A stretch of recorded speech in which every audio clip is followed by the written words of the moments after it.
Shana Tova. So good to see you all. You know, in life, two things seem to pile up no matter how much we try to avoid them: laundry and unsolicited advice. But what do they both have in common? Eventually, you realize the situation is not good and you need help. And that's, in a nutshell, what I want to discuss with you today. Not good and help. On April 3rd, 2023, Natan Sharansky, a former Soviet dissident turned into Israeli leader, received a letter from Alexei Navalny, Russia's most outspoken political prisoner. Decades earlier, Sharansky had been in the very same prison, walking the narrow halls of Vladimirskaya Oblast. If you speak Russian, forgive me for that, which is icy, isolation, and unrelenting oppression. This prison, infamous for breaking souls, had also been where Sharansky found his deepest reserves of hope. In his letter, Navalny shared how Fear No Evil, Sharansky's book, had made its way into his own punishment cell, where books, letters, and human connection were scarce, if not completely absent. Sharansky's words became a source of great inspiration for him. Despite the darkness of modern Russian oppression, Navalny held on to hope, writing, "I continue to believe that we will correct it and will not be what was," he said. Sharansky, reflecting on this bond that spanned generations and regimes, was deeply moved. He remarked the thought itself that it came directly from Shiso, the confinement, punishment, isolation cell, where you have already spent 128 days. 128 days. Excites me in a way that an old man would be excited receiving a letter from his alma mater. In early 2024, Navalny was transferred to an even harsher prison in the Arctic, where his fight tragically ended. He died in captivity, his voice silenced. In his first letter, Navalny had signed off with the words, "Next year in Jerusalem," echoing Sharansky's enduring hope for freedom and redemption.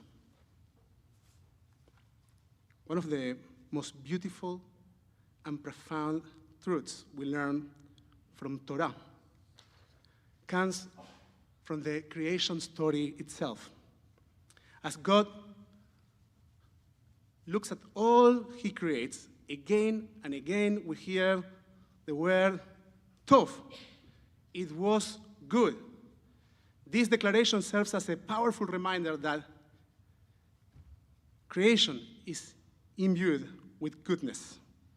But there is one exception, one moment where God observes something and declares, Lo Tov. It is not good. And that not good is not sin or even evil. It was loneliness. In Bereshit, in Genesis 2:18, we read, "Vayomer Adonai Elohim lo tov yot adam levado, v'aseh lo eser kenegdo." God said, "It is not good for the human to be alone. I will make a fitting, a help counterpart for him." See? It's not good, and we need help. Now, this single verse stands out, introducing us to a fundamental truth about existence. We are not meant to be solitary beings. Furthermore, we are wired to cleave toward each other. And so, by coming together, we too can bring goodness into the world. Now, while the tradition begins with a focus on companionship and marriage, in the Talmud, the rabbis approach this idea through a broader vision of human connection. In Masechet Tanit, in the tractate of Tanit, the rabbis make their case. They say, Rabbi Hama, son of Rabbi Hanina, explains, just like iron sharpens iron, so too do Torah scholars sharpen each other when they study together. Rabbi Bar Hana adds, Torah is compared to fire. Just as a single stick can't ignite by itself, Torah study doesn't thrive in isolation. It needs partnership. This is true for any conversation that you want to have. Because if you are speaking in isolation, that's called monologue. Finally, Rabbi Yossi Bar Hanina warns Torah scholars who study alone risk becoming isolated and even foolish. As the verse says, a sword is upon boasters, and they shall become fools. For Adam and Eve, the central mitzvah of their lives was to be fruitful and multiply. For the rabbis, it was Torah study. Talmud Torah, we say, keneged kulam. The study of Torah is equal to all the mitzvot. What is symbolic in both cases, whether in Genesis or according to the rabbis, they both must be done in partnership. I think it's fair to conclude that we bring meaning to our lives through partnership. The methodology of Chevrutah, studying in partnership, became a central component for those committed to the pursuit of growth and truth. But beyond that, a way of approaching and living life. In fact, the Talmud coins the phrase Chevrutah or mituta, partnership or death. And this is said after Honi, a man who woke up from a 70-year nap, only to discover he had a great legacy, and no one to share it with. And so he died. Chevrutah, partnership, was essential to life then and now. In May 2023, US Surgeon General Dr. Vivek Murthy released our epidemic of loneliness and isolation, a report highlighting the serious health risks linked to loneliness. Near 50% of American adults reported feeling lonely, with social disconnection increasing after COVID-19 pandemic. The report shows that loneliness raises the risk of premature death by 26%. Dr. Mardi emphasized loneliness is far more than just a bad feeling. It harms both individual and societal health. It's tied to higher risks of heart disease, dementia, depression, you name it. His report calls for stronger personal relationships, building community, and prioritizing the connections that truly give us life. The Talmud in Baba Metzia relates, one day as Rabbi Yochanan bathed in the Jordan River. Now, I want to make a side comment. Like, Rabbi Yochanan is considered to be the prettiest rabbi ever. Like, to the extreme that he would go, like, this is off the record. My wife will kill me for this. Now, to the extreme, let's talk Talmud for a second. To the extreme that he would go to the mikveh to be observed by the women that would go for the ritual bath for the sake to motivate them to have relations with their husband and increase the mitzvah of pruberbu. The guy was beautiful and he knew it. Okay, like, so this guy is in the Jordan River. Just a bit of context. Reish Lakish, a bandit leader, saw him and leaped into the water after him. Reish Lakish, impressed by Rabbi Yochanan's appearance, remarked, your beauty is fit for women. Rabbi Yochanan, seeing Reish Lakish's strength, replied, your strength would be better for the study of Torah. Rabbi Yochanan then offered, if you dedicate yourself to Torah, I will give you my sister. You can marry her. She's even more beautiful than I am. Reish Lakish accepted, transforming his life pursuit to Torah scholarship under Rabbi Yochanan's guidance. The two became study partners, Chevrutahs, and renowned legal authorities, each respected in his own right. But their bond unraveled when a comment by Rabbi Yochanan about Reish Lakish's former life as a bandit triggered a very painful argument. The remark wounded Reish Lakish deeply, leading to illness. Despite pleas from Rabbi Yochanan's sister, Reish Lakish's wife, for reconciliation, Rabbi Yochanan's stubbornness prevented him from making amends. Reish Lakish eventually succumbed to his illness. Rabbi Yochanan fell into despair after Reish Lakish's death. The rabbis, in their concern, sent Rabbi Eleazar ben Padat to be his new study partner. But Rabbi Eleazar couldn't replace what Reish Lakish had provided, the deep, rigorous challenges that sharpened Rabbi Yochanan's mind and soul. Rabbi Yochanan, lost and heartbroken, wandered the streets crying, where are you? Where are you, son of Lakish? Where are you, son of Lakish?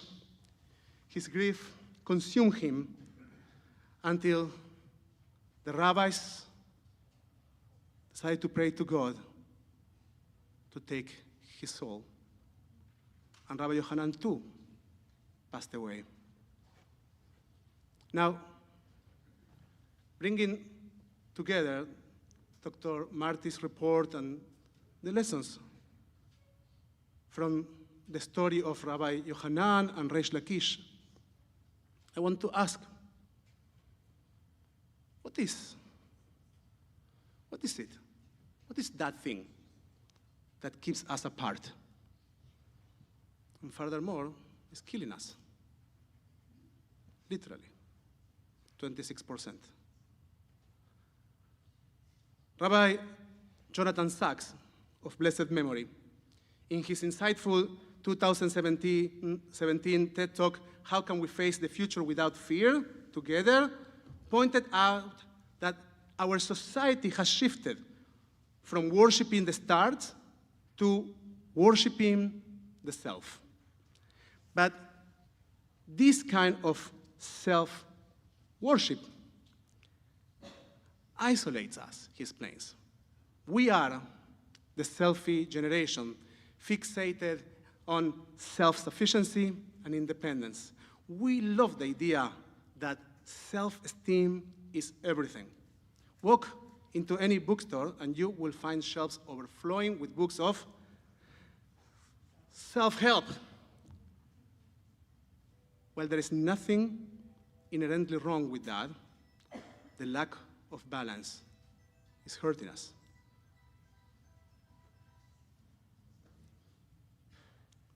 You might want to quiet your phone. The fifth, I think. It's a trend. Rabbi Sachs concluded his talk with a powerful recommendation and message. I quote, "Do a search and replace operation on the text of your mind.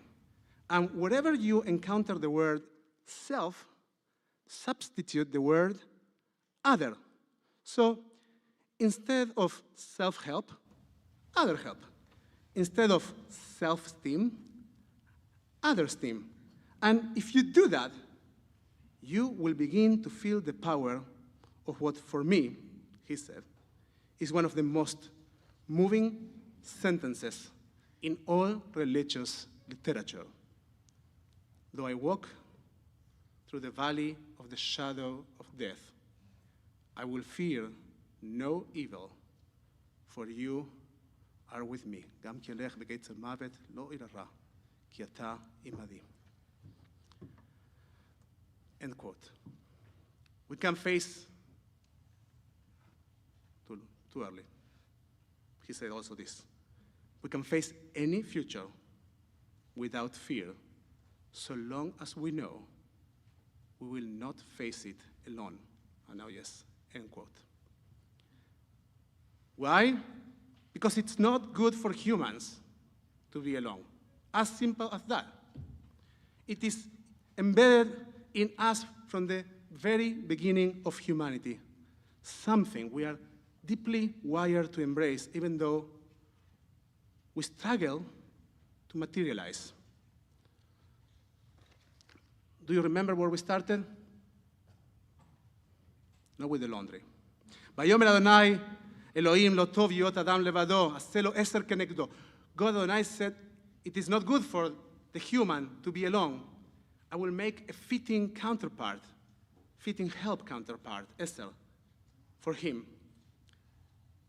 With these last two words, I would like to conclude. Esther kenegdo, fitting help. The phrase Esther kenegdo is often misunderstood. It refers actually to a partner who stands across from you, equal and supportive, offering both strength, tension, and challenge, not subordination. Kenegdo, in front, across of him. The rabbis in Avodah Zarah beautifully and very powerfully illustrate this concept. On the day Adam, the first human, was created, as the sun began to set, he experienced something entirely new. Darkness. He never seen that before. Panic overtook him. What have I done? He cried. Because of my sin, the world is falling into darkness. Everything is slipping back into chaos and disorder. This must be the consequence I was warned about. Adam spent the entire night fasting and weeping in despair. Eve came and sat across from him, kenegdo, weeping alongside him, facing him directly in his darkest moment. It wasn't until dawn broke that Adam realized this is the way of the world. The sun sets, night falls, and light returns. Rabbi Sharon Brous offers two very important reflections from this story. First, I'm quoting her, "You cannot escape the darkness. It's part of the rhythm of the world." Second, the most important question we must ask is, when the night comes, who will sit and weep by your side? Who shares your burden? Who truly sees you? End quote.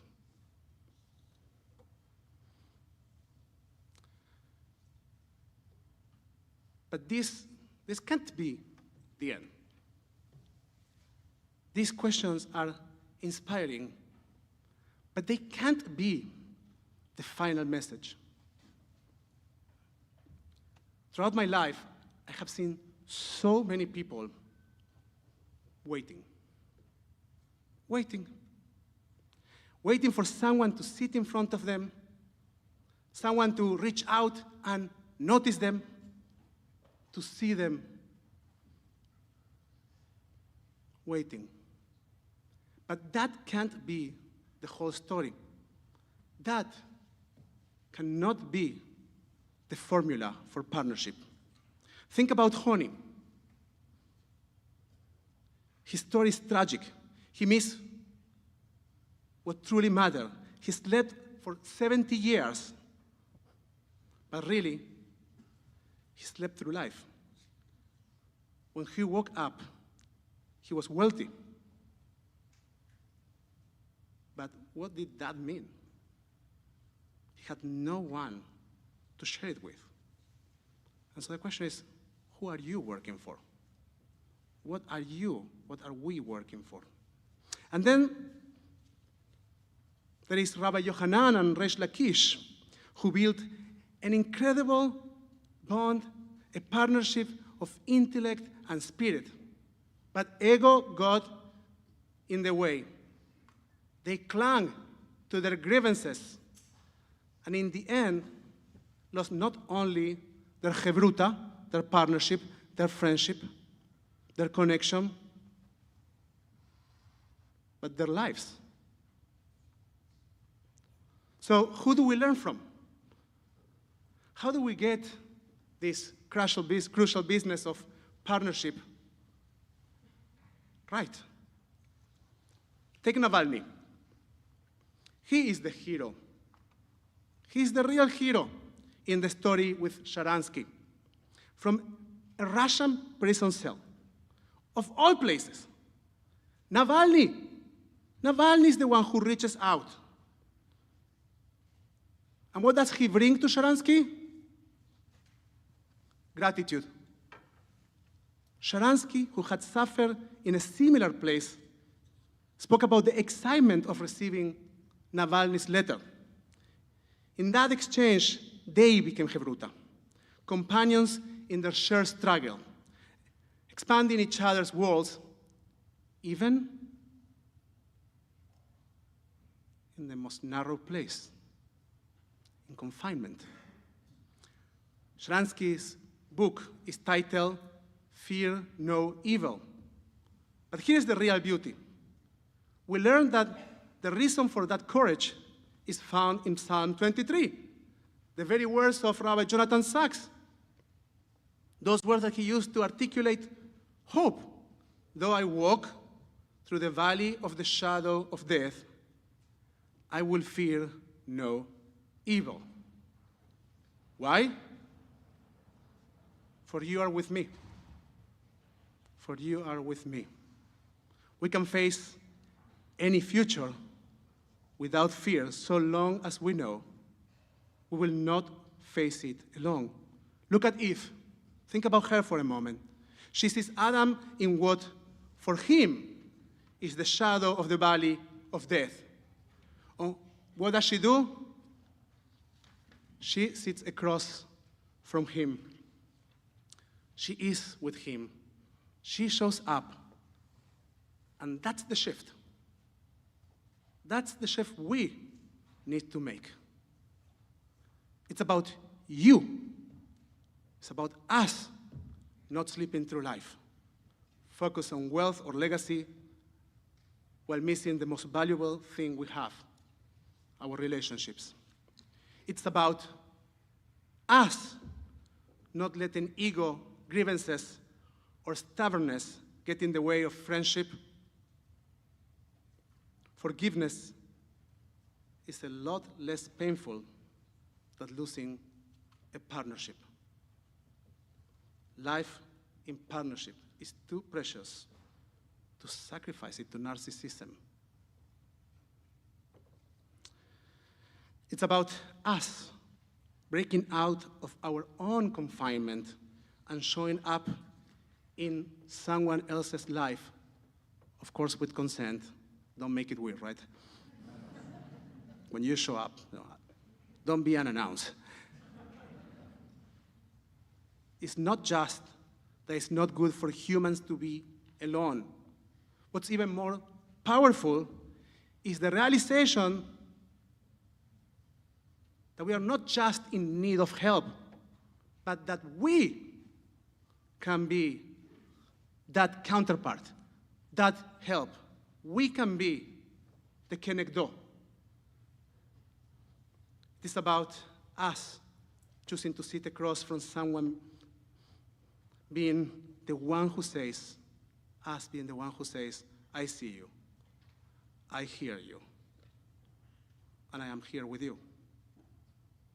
We, you, can be that presence that changes someone's entire world by reassuring them that no matter how daunting the future feels,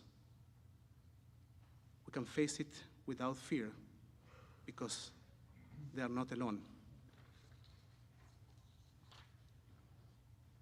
Chevrutah or mituta. Partnership or death.